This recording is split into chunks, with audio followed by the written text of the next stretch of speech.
Welcome back to Everything Money. In this video, you will learn about AMD, Advanced Micro Devices. We'll talk about the financials behind this company and how we translate these financials into appropriate stock price we should be paying. We'll show you the stock analyzer tool and all of this using the Everything Money software. We'll compare AMD with its rival Intel and the outlook we think is going to happen in the future. If you want to trade AMD at a quicker pace, we'll head over to Mo and he'll show us all the charts and trends so you can make money. I bring your questions about AMD, Intel, and where they're headed to a couple guys that own and operate over $100 million in multiple businesses, real estate, and stocks, and they'll give us a mindset. Boys, come on in and tell us about AMD. So Seth, thank you very much. Guys, follow us on Instagram, Everything Money Investing, and follow our 3 personal accounts because we haven't gotten the blue check marks yet. And I'm just going to tell you, Thanksgiving was very awkward in my family when I told them I didn't have the blue check mark. Yes. So This is our Everything Money exclusive software. Let's go to the 8 pillars tools. Go to AMD. Now, guys, AMD is this company that everybody's hyping like crazy. Oh, they're going to kill Intel, et cetera. Guys, since high school in 1999, I've been hearing how AMD is going to kill Intel, and it very well could. Look at the stock price, Uncle Seth. In 2000, it was freaking $50, $42 a share. Got as low as $2 or $3. I think it was $1 something a share at one point, and now it's 140. Jeez. Yeah, so somebody's going to argue with me saying, see, it's still tripled in the last 20 years, which the return on tripling over the last 20 years isn't that great. Let's see what that ends up being. 5.6% a year when you triple over 20 years. So you would have bought it here at the peak, watch it go from $42, $43 down to $1, and then sell it up to 140. You tell me. All right, so AMD's market cap, 170.8. Intel is 200. Intel did $78 billion in revenue. AMD does $15 billion in revenue. Intel did $21 billion in profit. And AMD did $4 billion in profit. Our first pillar, we want the 5-year PE under 22.5. AMD is 162. Intel's 11. We want a 5-year return on invested capital greater than 9%. AMD is 9.5. Intel is 12. No dividend here. Intel is 2.7. Intel's average 5-year free cash flow is over $15 billion. AMD's is $693 million. Intel's last year's free cash flow was $17.5 billion. AMD was $3 billion. So far, guys, Intel is crushing every metric we looked at so far, except for one, market cap. AMD's is almost the same value as Intel, but you're buying a lot less revenue, a lot less profit. Can you translate all that to our new subscribers and viewers, Paul? Yes, you are paying every high school athlete LeBron James type money because they have the potential of being LeBron James. You tell me. That doesn't make sense to you? Turn the channel off, unsubscribe, put your hate words in the comments because it's absolutely clear as day to me. If AMD is going to be the next Intel, let them earn that before you pay them for that. Because when they finally do hit it, but you've already paid them for it, you're going to make zero. You're not going to get any gain on that because you've already paid them for it. It's like paying some kid in high school $30 million a year, hoping he becomes LeBron. And when he finally becomes LeBron, you're like, see, I was right. Well, no, you went and overpaid 100 athletes $30 million a year to then have one actually justify it. Congratulations, you win. You know, Paul, it's funny. Right. I brought this up. I brought this up as I started watching this show, Shark Tank. I've never watched it. And I know it's astounding. And the funny part is it's so obvious every time a new business owner walks in and they want a bunch of money for a small stake in their company. And every shark always says, you're just asking too much. You're overvaluing your company. And it just seems so logical when people have very little revenue, very little sales, and they want a ton of money for ownership. They just say, I'm not paying that much. But for some reason in stocks, we're so willing to pay for potential growth. Because people let the stock price lead their thoughts. Stock price is going up. Let's look at all the positive thoughts. Stock price is going down. Let's look at all the negative thoughts. That's it. You know, it's funny. I was looking at Nikola the other day. You guys remember when that thing was $100 a share? It's like $9 right now, but everybody got so excited for it because it was exciting and it's moving up and you're going to miss out. Let's overpay. And here we are. That's sick. Go ahead, Paul. Remember when they rolled trucks down the stage? Oh, yeah, that was Nikola. You're right. I forgot. And had cardboard doors. Disruptive, Mo. Disruptive. Gravity is not disruptive. Gravity is the disruption industry. But that was the sweet video, Mo. I mean, they really fooled us. They literally had extension cords running to their truck from behind the stage. All right. Keep going, Paul. Sorry, I'm getting a cramp in my side. Pillar number. Can somebody pull that video up, please? Pillar number 3. We want the income. We want to go to the income statement of our exclusive software. We want to see revenue growth over the last 5 years. So 5 years ago, $5 billion. Last year, 14.8. They do crush Intel here on revenue growth, which they should because of how small they are relative to the entire industry. Pillar number 4. We want to see profit growth the last 5 years. So we scroll down our exclusive software and net income. They lost 66 million 5 years ago. Now they made $4 billion last year. Massive growth. Pillar number 5, we want to see shares outstanding decreasing because we don't want to be diluted.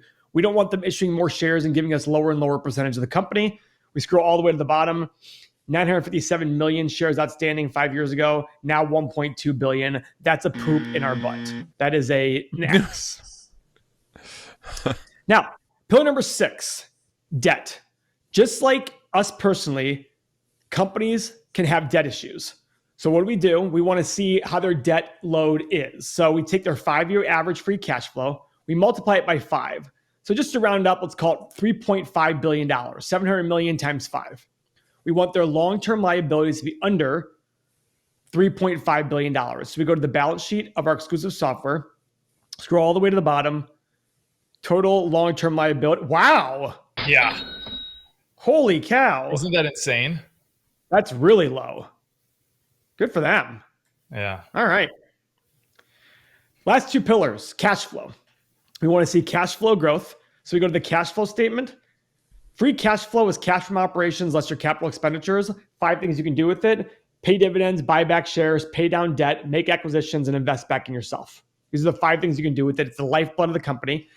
We added this line to the cash flow statement, so the math is easy for you. They had $223 million loss of free cash flow 5 years ago, and last year they made $3 billion in free cash flow. Check mark. Our final metric, we want to come up with some sort of market cap for the company. This isn't set in stone, it's a starting point. We take their 5-year average free cash flow, $693 million, multiply it by 20, $14 billion. The current market cap's 170, massive X. But the free cash flow has been bad for a long time. I mean, look, they haven't had free cash flow. The last 2 years was their first 2 years of free cash flow ever. And the last 10 years. So let's go to the 8 pillars tab where it does all this recap for you. That way you don't have to waste your time doing all the math. And look, the metrics are awful. The valuation metrics and the shares outstanding are awful. Usually I ignore the shares outstanding if it's small, like, 0.5% a year or something like that. This is 30% in the last 5 years. That's too high. Other than that, it's decent. You just got to pay a reasonable price for it. So let's go to the stock analyzer tool, the most popular part of our software. It allows you, remember, every investment's the present value of all future cash flow, but we don't know the future. All we can do is make assumptions based on what we know or what we think we know.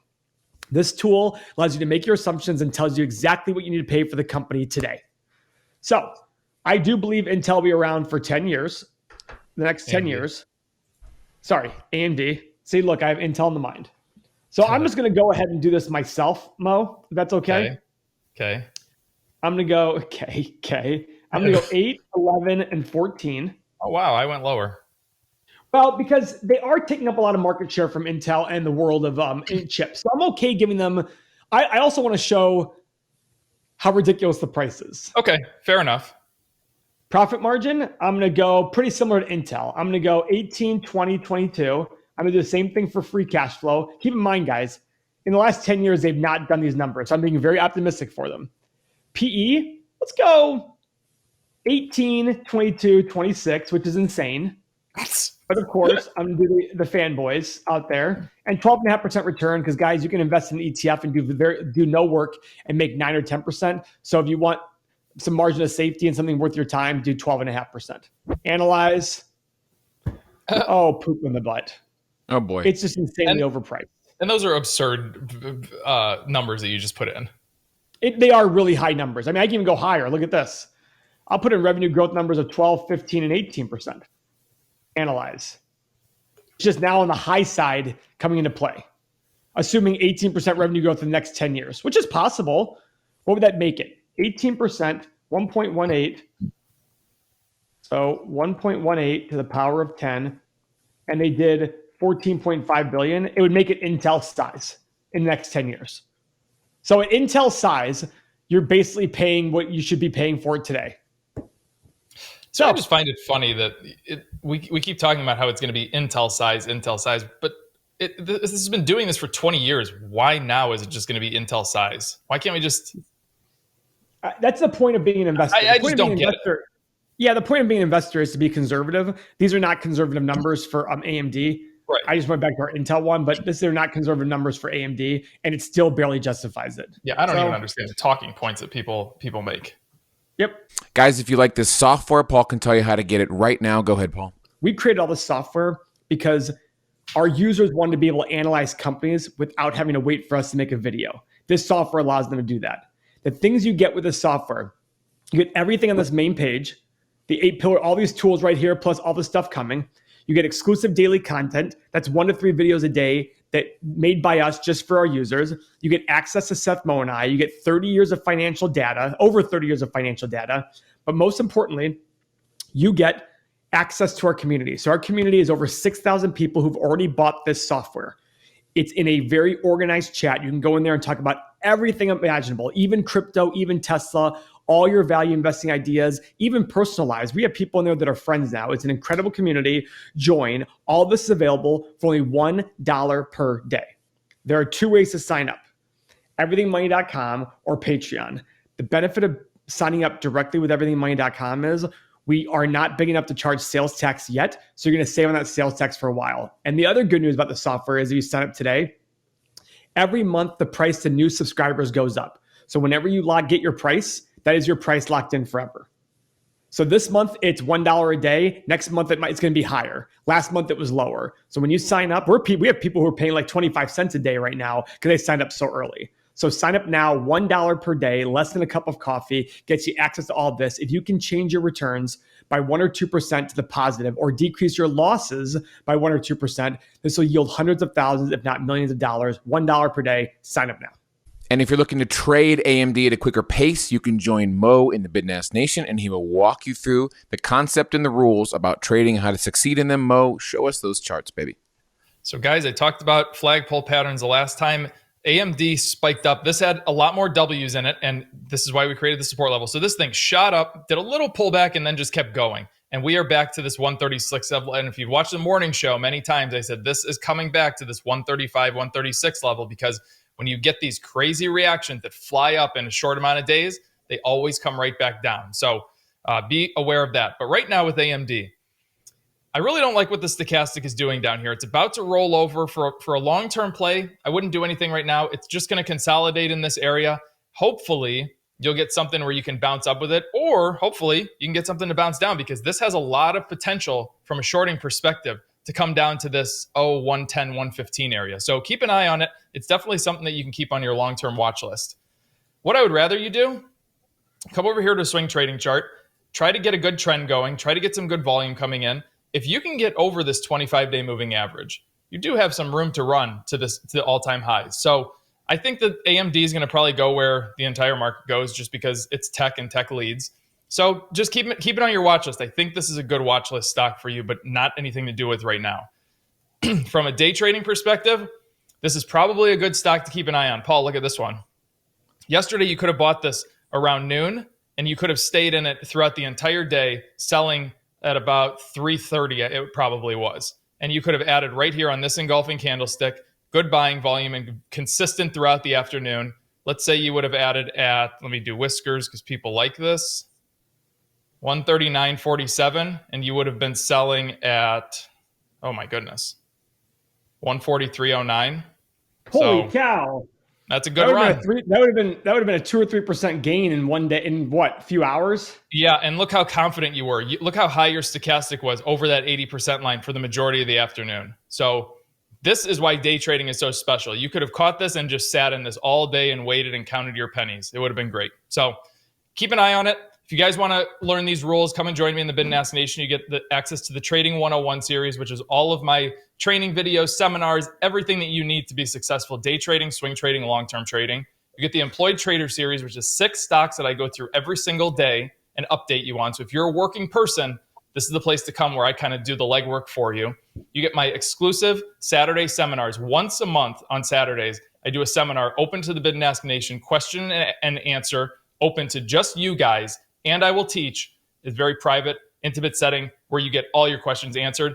And the Discord community of 950 plus people that all want to trade, all very helpful. Come and join us. Very intimate setting, though. You do the one-on-ones half naked. I know, naked from the bottom down, like Donald Duck. Bottom down. I always wear a shirt. Paul, why is it so obvious in your mind that Intel? Why is there even a discussion between AMD and Intel when these numbers are just so? That's a great question, Seth. So the story for AMD is so much more exciting. There's so much growth potential. It's taking away from this big Goliath. It's David. It's been around for a long time. They make great chips, phenomenal chips. And I'm not denying any of that. Just like I love Amazon. I literally order from Amazon every single day, yet Amazon's too overpriced for me. Your Tesla car is beautiful. Who's most Tesla is beautiful, but it's just overpriced. People fall in love with the story as opposed to understanding the numbers. I fall in love with the numbers and see if the story matches how good the numbers really are. Because in order for the numbers to be good, people's perception has to be bad on the company.